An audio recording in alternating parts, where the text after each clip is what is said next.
जिंदगी के रास्ते में बहुत कुछ पीछे छूट जाता है।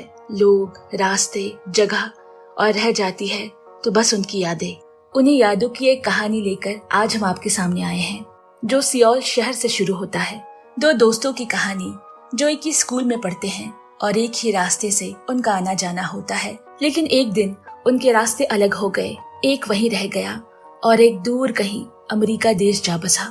और मिलने के इंतजार में बीत जाते हैं 24 साल। लेकिन जब फिर उनकी मुलाकात हुई तो एक नई कहानी शुरू होती है। बचपन की यादों और जवानी के जोश ने एक नई प्रेम कहानी को जन्म दिया और इसके साथ ही शुरू होती है जीवन के सिद्धांतों की लड़ाई। तो आइए देखते हैं कि वो कौन सा रास्ता चुनते हैं। 2023 में रिलीज्ड इस कहानी का नाम है पास्ट लाइव्स। तो चलिए शुरू करते हैं। कहानी की शुरुआत स्पेन शहर में 3 लोगों को बैठे हुए दिखाया जाता है और फिर ये कहानी 24 साल पीछे लौट जाती है। स्कूल खत्म होने के बाद नायोंग और हेसांग घर की तरफ लौट रहे हैं, मगर नायोंग उदास है क्योंकि आज वो क्लास में सेकंड आई है। नायोंग की बातें सुनकर हासांग उसे कहता है, तुम तो हमेशा फर्स्ट आती हो और मैं हमेशा सेकंड, मगर मैंने कभी इस बात का बुरा नहीं माना और आज पहली बार तुम सेकंड आई हो। अगर इस बात पर तुम्हें बुरा लगता है तो मैं कुछ नहीं कह सकता। इतना कहकर वो घर के लिए चला जाता है। घर पहुंचकर नायोंग को पता चलता है कि उसके बाबा का तबादला अमेरिका हो गया है और वो लोग बहुत जल्द उनके साथ वहां जाने वाले हैं। नायोंग और उसकी बहन नए नाम को लेकर काफी सोच में पड़ जाते हैं क्योंकि अमेरिका जाकर वहां की भाषा के हिसाब से उन्हें कोई नया नाम चुनना होगा और दोनों ही बहनों को नौरा नाम बहुत पसंद आता है। इसके बाद खाने की टेबल पर नायोंग की माँ से पूछती है, क्या तुम्हें कोई पसंद है? ये सवाल सुनते ही नायोंग को हासोंग का ख्याल आता है और थोड़ी देर के बाद वो अपनी माँ को हासोंग का नाम कह देती है और फिर कहती है कि वो बड़ी होकर हासोंग से ही शादी करेगी। माँ ने पूछा, मगर क्या वो तुमसे शादी करना चाहेगा? नायोंग कहती है, वो तो मुझे बहुत पसंद करता है और मुझे पूरा यकीन है अगर मैंने शादी के लिए पूछा तो वो जरूर हाँ कहेगा। माँ ने फिर आखिरी सवाल किया, क्या तुम उसके साथ एक आखिरी बार डेट पर जाना चाहोगी? और फिर दोनों की ही माएं उन्हें पार्क घुमाने के लिए लेकर आती है। दरअसल नायोंग की माँ चाहती थी कि यहाँ से जाने से पहले नायोंग के पास कुछ अच्छी यादें हो। सारा दिन खेलने के बाद घर आते आते शाम तक वो एक दूसरे के कंधे पर ही सो गए। अगले दिन स्कूल में नायोंग अपने सभी साथियों को बताती है कि वो बहुत जल्द यहाँ से अमेरिका जाने वाले हैं क्योंकि कोरिया से कभी किसी ने लिटरेचर में नोबेल प्राइज नहीं जीता है और उसका सपना है कि वो एक दिन नोबेल प्राइज जीते। इसीलिए अमेरिका जाने पर उसका ये सपना साकार हो सकता है। नायोंग की अमेरिका जाने वाली बात सुनकर हासोंग उदास हो जाता है। स्कूल से लौटते वक्त भी वो खामोश है और फिर आखिरी बार उस मोड़ पर खड़े होकर जहाँ से दोनों के घर के रास्ते अलग अलग हो जाते हैं, हासोंग एक आखिरी बार नायोंग से अलविदा कहता है और फिर वो दोनों अपने अपने रास्ते पर चल पड़ते हैं। मालूम नहीं कि कभी जिंदगी में ये रास्ते आपस में जुड़ेंगे भी या नहीं। कुछ ही दिन बाद नायोंग अपने परिवार के साथ अमेरिका के लिए उड़ जाती है और इसके साथ ही उसका नाम बदलकर नौरा रख दिया गया। नया देश, नया शहर और इस नई जगह पर अनगिनत नए चेहरे। नौरा का मानो ये दूसरा जन्म हो और इसी तरह 12 साल बीत जाते हैं। वहाँ कोरिया में हेसोंग भी अब युवक हो चला है और देश की मिलिट्री में अपना योगदान दे रहा है। उधर नौरा भी जवान हो चुकी है और अपने लक्ष्य की ओर बढ़ते हुए आज वो एक लेखिका है और धीरे धीरे उसकी लोकप्रियता इस जगत में बढ़ती चली जा रही है। लेकिन क्या इतने सालों बाद इतने अनजान चेहरों के बीच उसे हासोंग की झलक याद भी है। काम से घर लौटकर आज नौरा अपनी माँ से कोरिया के बचपन के दिनों की यादें ताजा कर रही है। वो बातों ही बातों में माँ से कहती है, स्कूल में एक लड़का था, एक बार मैंने पैंट गीली कर दी थी और उसे छुपाने में उसने मेरी मदद की थी और एक बार तो मैं उसके साथ डेट पर भी गई थी, मगर मुझे उसका नाम बिल्कुल याद नहीं आ रहा। तब माँ ने उसे हासोंग का नाम याद दिलाया और इसके बाद नौरा हासोंग को फेसबुक पेज पर ढूंढने लगती है। और बड़े अचंभे की बात है, हासोंग ने नौरा के बाबा के मूवी पेज के सोशल साइट पर एक पोस्ट डाली है। लिखा है कि वो अपने बचपन के दोस्त नायोंग से मिलना चाहता है। ये देखकर तो नौरा चौंक जाती है और उसे तुरंत मैसेज करती है, हेलो, मैं नायोंग बोल रही हूँ, क्या तुम्हें मैं अब भी याद हूँ? दूसरी तरफ हासोंग इस वक्त अपने दोस्तों के साथ बैठकर बार में शराब पी रहा है। उसके किसी दोस्त का ब्रेकअप हो गया है और वो सभी मिलकर उसे कंपनी दे रहे हैं। इतने में उसे नौरा का मैसेज आता है उसने जैसे ही मैसेज देखने के लिए फोन उठाया तभी उसका एक दोस्त बोल पड़ा, अरे तुम्हारी कोई सीक्रेट गर्लफ्रेंड है क्या? वरना इतनी रात को 3 बजे तुम्हें कौन मैसेज करेगा? और दोस्त की यह बात सुनकर वो फोन वापस रख देता है। अगले दिन वो सुबह उठकर नौरा का मैसेज देखता है और उसे रिप्लाई देता है। नौरा उस वक्त अपने ऑफिस में थी, इसीलिए सीधा घर आकर वो उसे वीडियो कॉल करती है। पूरे 12 साल बाद वो एक दूसरे को देख रहे हैं, एक दूसरे से बातें कर रहे हैं। नौरा कहती है, मुझे तो यकीन ही नहीं होता कि मैं तुम्हें आज तक याद हूँ। हासुंग कहता है, मैं तुम्हें बहुत सालों से ढूंढ रहा हूँ मगर तुम मुझे कभी मिले ही नहीं। क्या तुमने अपना नाम बदल लिया है? नायोंग ने मुस्कुराते हुए कहा, हाँ, अब मुझे यहाँ सब नौरा कहकर पुकारते हैं। हासुंग ने उससे अनुमति मांगी कि क्या मैं तुम्हें नायोंग कहकर पुकार सकता हूँ? नौरा बोली, अब तो मेरी माँ भी मुझे इस नाम से नहीं पुकारती, मगर तुम्हारी मर्जी, तुम चाहो तो बुला सकते हो। और फिर उन दोनों के बीच ढेर सारी बातें होती है। हासुंग कहता है, मुझे मालूम नहीं कि ये बातें कितनी मायने रखेगी, मगर मैं तुमसे कहना चाहता हूँ कि मैंने तुम्हें बहुत मिस किया। नायोंग भी कहती है कि उसने भी उसे बहुत याद किया। और इसके बाद हासुंग की क्लास का वक्त हो जाता है और वो दोनों एक दूसरे से विदा लेते हैं, मगर उनकी बातों का सिलसिला मानो कभी खत्म होने का नाम ही नहीं लेता। वो सुबह शाम, स्कूल के पहले, दफ्तर के बाद हमेशा वीडियो कॉल में लगे रहते। इस बीच एक दिन नायोंग उससे पूछती है, क्या तुम कभी अमेरिका आओगे? हासुंग कहता है, फिलहाल तो मुश्किल है क्योंकि मैं मैंडरिन भाषा सीखने के लिए चाइना जा रहा हूँ, जो कि मेरे काम में भी बहुत मददगार रहेगा। और फिर एक दिन हासुंग नायोंग को वीडियो कॉल में कोरिया शहर दिखाता है।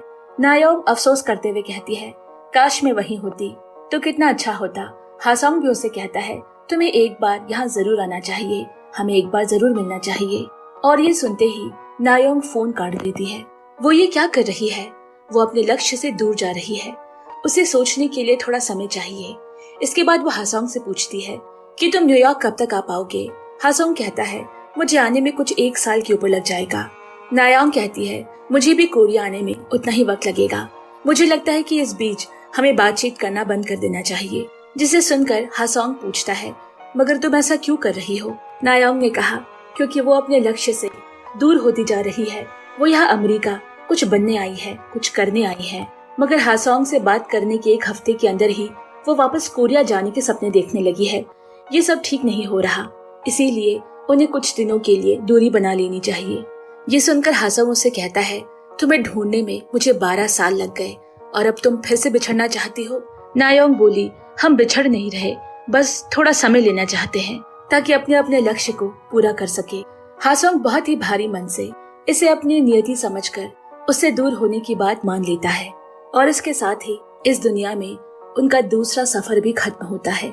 कुछ दिनों बाद नौरा न्यूयॉर्क से 4-5 घंटे दूर मॉन्टेग्यू शहर में किसी एक प्ले का स्क्रिप्ट लिखने के लिए आर्टिस्ट रेसिडेंसी जाती है और उसी रेसिडेंसी में उसकी मुलाकात एक और आर्टिस्ट आर्थर से होती है।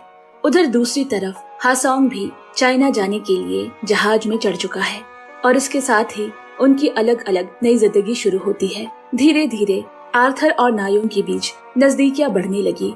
दोनों ही लेखक हैं, इसी वजह से उनकी सोच काफी मिलती जुलती है। एक दिन नौरा उसे कहती है, कोरिया में एक कहावत है यिंग यांग की, जो हमारी किस्मत के बारे में बताती है। इसके मुताबिक अगर रास्ते में चलते हुए 2 इंसानों के कपड़े आपस में टकरा जाए तो इसका मतलब है कि पिछले जन्म में उनका कोई संबंध जरूर रहा होगा, और अगर 2 इंसान शादी कर लेते हैं तो इसका मतलब है कि वो यिंग यांग के मुताबिक 8000 जन्मों से एक दूसरे से किसी न किसी तरह जुड़े हुए हैं। और क्या पता आज हम दोनों एक ही शहर में, एक ही जगह में, एक ही टेबल पर बैठे हुए हैं, वो भी इतने नजदीक, तो हम दोनों में भी यिंग यांग का संबंध जरूर होगा। आर्थर को समझते देर नहीं लगती कि नायोंग उसे पसंद करने लगी है और फिर वो दोनों अपने प्यार का इजहार करते हैं। इस तरह 12 साल और बीत गए, यिंग यांग की वजह से हो या फिर एक दूसरे को पसंद करने की वजह से, मगर आज नायोंग और आर्थर एक शादीशुदा जोड़े में हैं। दोनों एक साथ न्यूयॉर्क शहर में रहते हैं। वो प्रोफेशनल लाइफ में भी काफी एस्टैब्लिश्ड है। दोनों की आपस में बनती भी बहुत है, यानी कि बिल्कुल एक परफेक्ट कपल की तरह। एक दिन नायोंग ने आर्थर से कहा, तुम्हें मैंने हेसोंग के बारे में बताया था ना, मेरे बचपन का दोस्त, वो मुझसे मिलने आ रहा है। आर्थर ने पूछा, क्या वो सिर्फ तुमसे मिलने आ रहा है? नायोंग बोली, वो शायद न्यूयॉर्क शहर घूमने आ रहा हो। उधर दूसरी तरफ हासुंग के दोस्त भी उससे पूछते हैं कि वो इतनी दूर न्यूयॉर्क क्यों जाना चाहता है। हासोंग बोला, बस यूं ही कुछ दिन छुट्टियां मनाने के लिए। तभी एक दोस्त बोला, छुट्टियां मनाने के लिए या अपनी पुरानी बचपन की गर्लफ्रेंड से मिलने के लिए? जिस पर हासोंग कहता है, अब वो शादीशुदा है, 7 साल हो चुके हैं उसकी शादी को, कैसी बातें कर रहे हो? मगर फिर भी उसके दोस्त उसकी टांग खिंचाई करना बंद नहीं करते और यहाँ हासोंग शर्माते हुए चुप हो जाता है।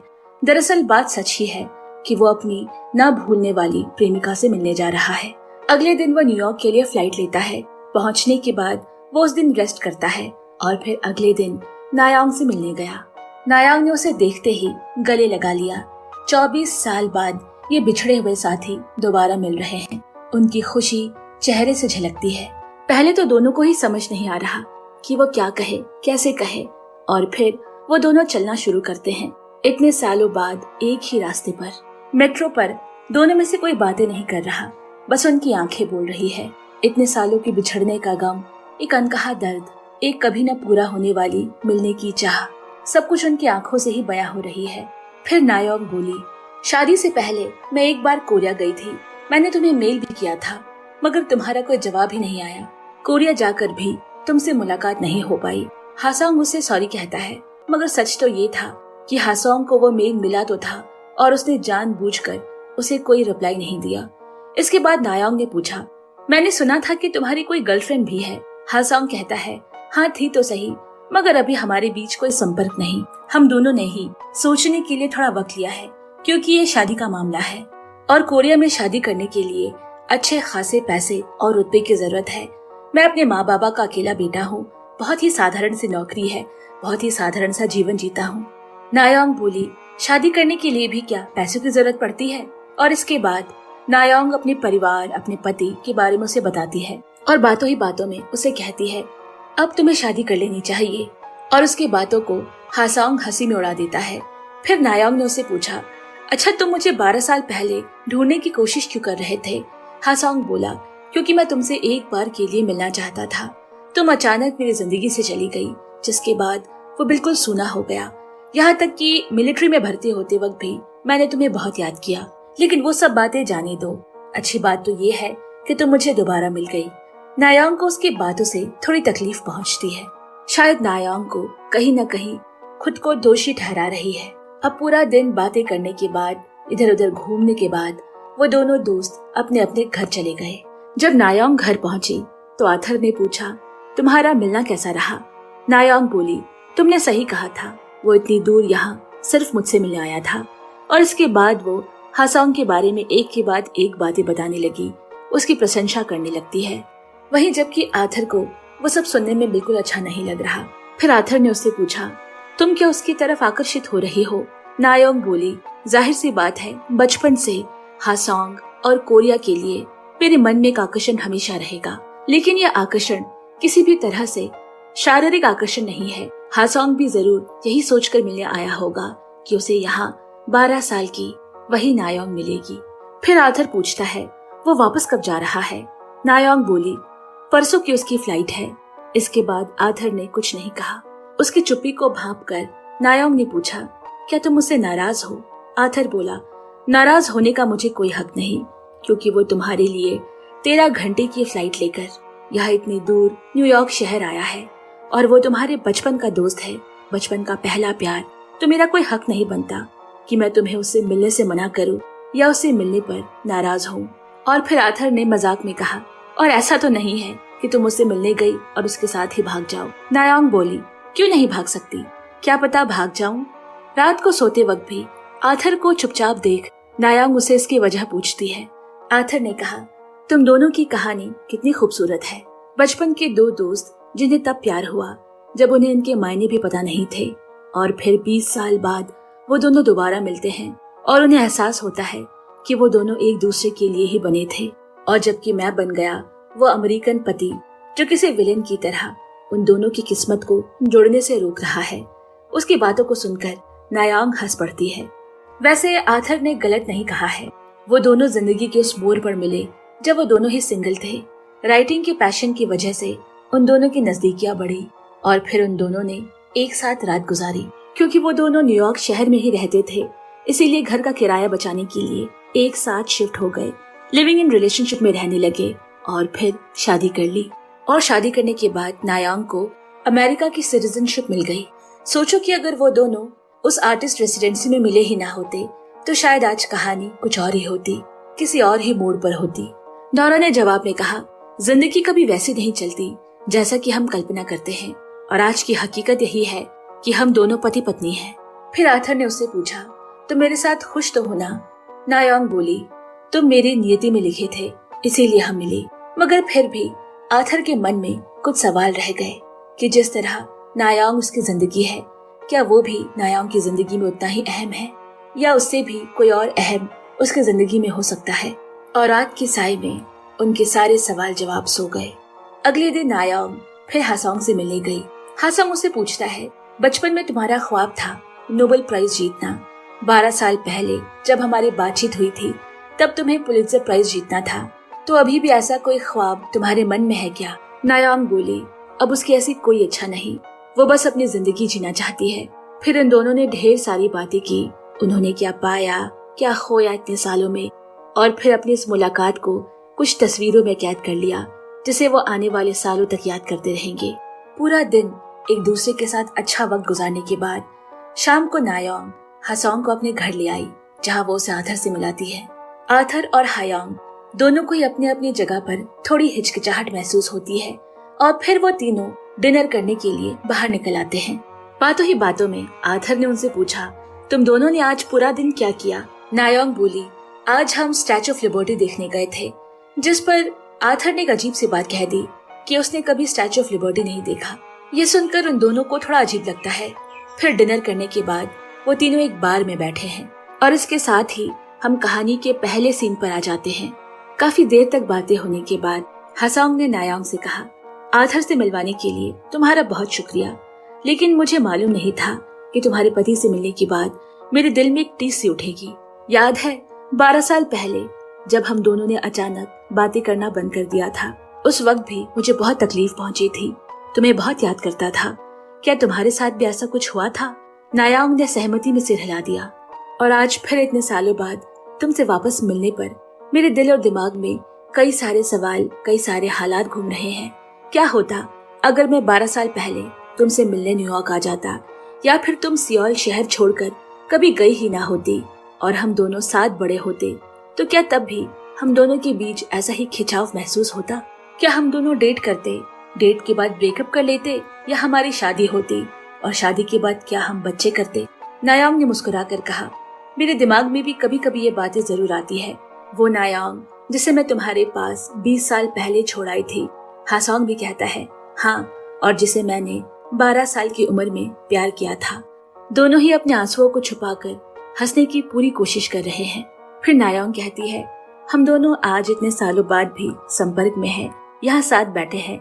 इसका मतलब नियति हमारे साथ तो है, लेकिन हमारे बीच वो यिंग यांग नहीं। हासोंग बोला, हाँ, तुमने बिल्कुल सही कहा। इस जन्म में प्रकृति ने तुम्हें और आर्थर को एक ही यिंग यांग में पिरोया है, और तुम दोनों का संबंध उन 8000 जन्मों के सूत्रों में सुरक्षित है। इस जीवन में तुम आर्थर के लिए सच हो और आर्थर तुम्हारे लिए। नायांग आर्थर की तरफ मुड़कर कहती है, वो तुम्हारे बारे में बातें कर रहा है। दरअसल वो दोनों कोरिया में बातें कर रहे थे, इसीलिए आर्थर चुपचाप उन्हें सुन रहा है। धीरे धीरे समय बीतता गया, अब विदाई का समय आ गया। हासोंग उन दोनों को गुड बाय कहकर अपनी टैक्सी पकड़ने के लिए बाहर चला आता है। नायांग भी उसके पीछे पीछे उसे अलविदा कहने के लिए आई। बस 2 मिनट में हासोंग की टैक्सी आ जाएगी।